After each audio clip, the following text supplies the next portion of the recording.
after how long? 11 years? The Minecraft movie came out April 4th, 2025, and it was first ever announced in 2014. We were pretty excited in 2014, however, there's not a lot you can do with version 1.8, also noting that our current version of Minecraft is 1.21. Minecraft, being the sandbox game that it is, was going to have a difficult premise if there was no fill-in, which is why they went with MC Legends, that story, instead, which we all knew. So no more being mad that Minecraft didn't use Minecraft The Island books, Herobrine, or the biblical comic books you could get at school or something. Yes, I know those exist. They were in my timeline, don't worry about it. They had also announced that it would be live action instead of 3D a really long time ago. Why? I have no clue, but am I complaining? No. Personally, I like the movie for various reasons. Could they have done better? Yeah. Some of it felt a little obscure, out of place, or they didn't even play Creeper All Man in the entire thing. But life is better on a positive format, even though the internet now likes criticism more than anything. Here's the reasons why I enjoyed the Minecraft movie. I think it's a Minecraft movie, sorry. For starters, it's Minecraft. I was in the theater with my sister, father figure, which I have, two good friends, and my lovely girlfriend. Do you get that? Do you get that lovely reference? It's Stampy Lum. Okay. It was raining at 12:30 when my friends got dropped off at the theater. We got our popcorn and snacks, and we headed to the back of the theater because I think the staff knew that we would get too loud. When I stepped into the theater, it was clean. It was the same as how we left it, too. We did not, sadly, get into a loud theater.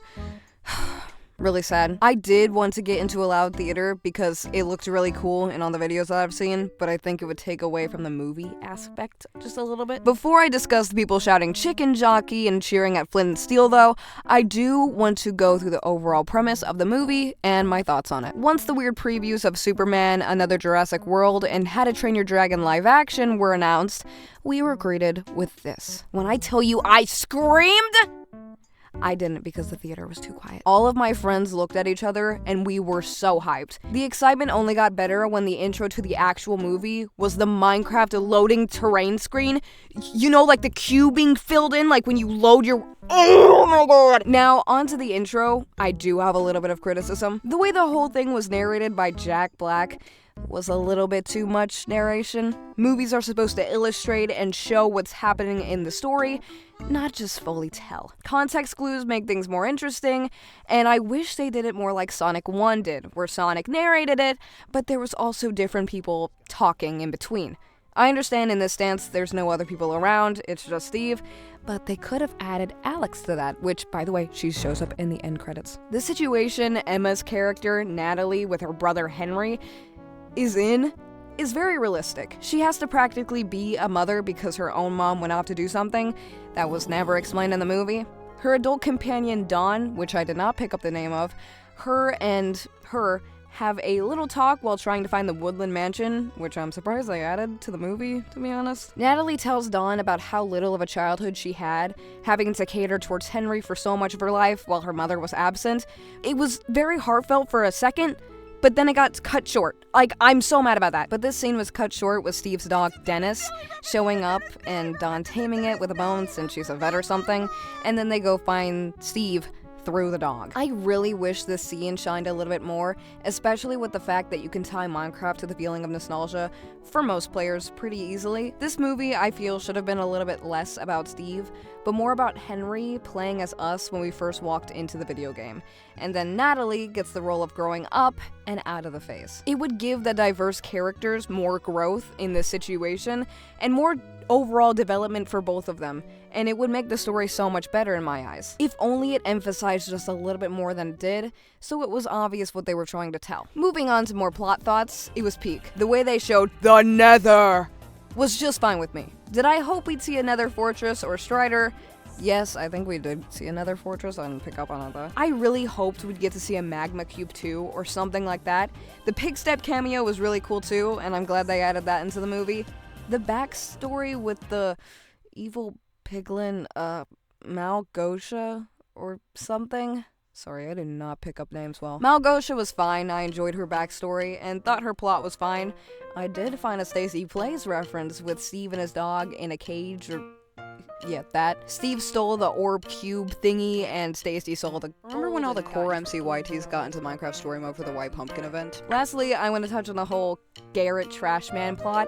I thought it was decent, though we never got to see if he cashed in the diamonds or not. The way he met Henry was a little bit creepy, I won't lie, but his backstory was stable enough to carry on throughout the story. Do I wish they emphasized the way he was literally broke? Like, he had no house, no money. Like, where do you go with a career where you just played video games? You don't really go a lot of places, you know? After you quit that, there's no getting out. I do want to say, that Elytra scene was wild. "Let my hips guide you" was a crazy quote. He does receive some character growth, but I feel like he's just the made fun of character throughout the entire thing. When he has to push the minecart through the huge thing of creepers, which I don't know how they didn't explode. The way he screams, the way he eats the chicken. He just feels like a silly character with close to no growth. The only thing we can tell that happened was that he made Minecraft IRL, I think it's called Block Game. I don't know, it's like a mobile app that, like, you know, like you thought was Minecraft, but it wasn't. It was like one of those rip-off mobile games because you couldn't afford the $7 one.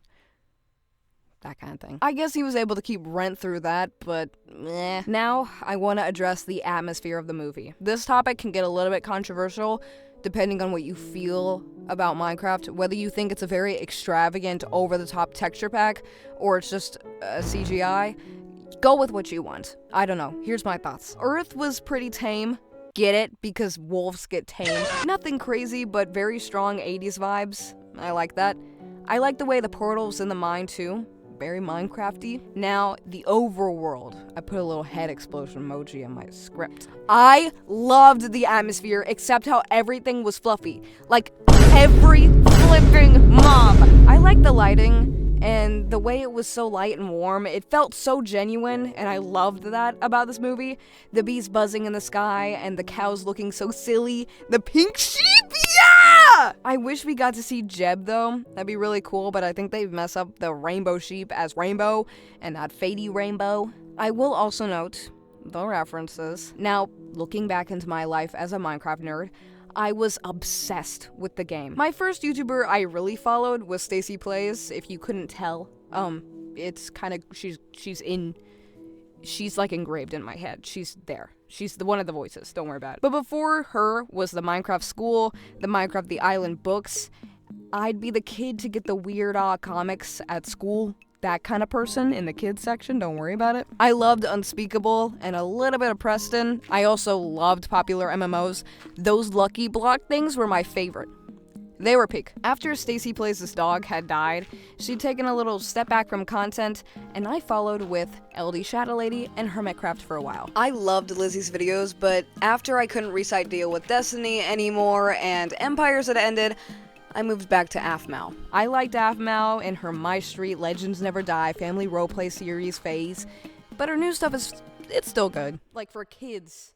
I'm not saying I still watch her, please don't bully me. I always got the good side of the content and not the shock value freaky stuff, which is good and, you know, but all that changed when I started watching the Dream SMP. I won't go too into detail about how it was, since I want to start going back to talking about the movie again, but it was good, it was bad, the lore was fun, the people, besides the pedophiles, were funny, and I still watch Tubbo.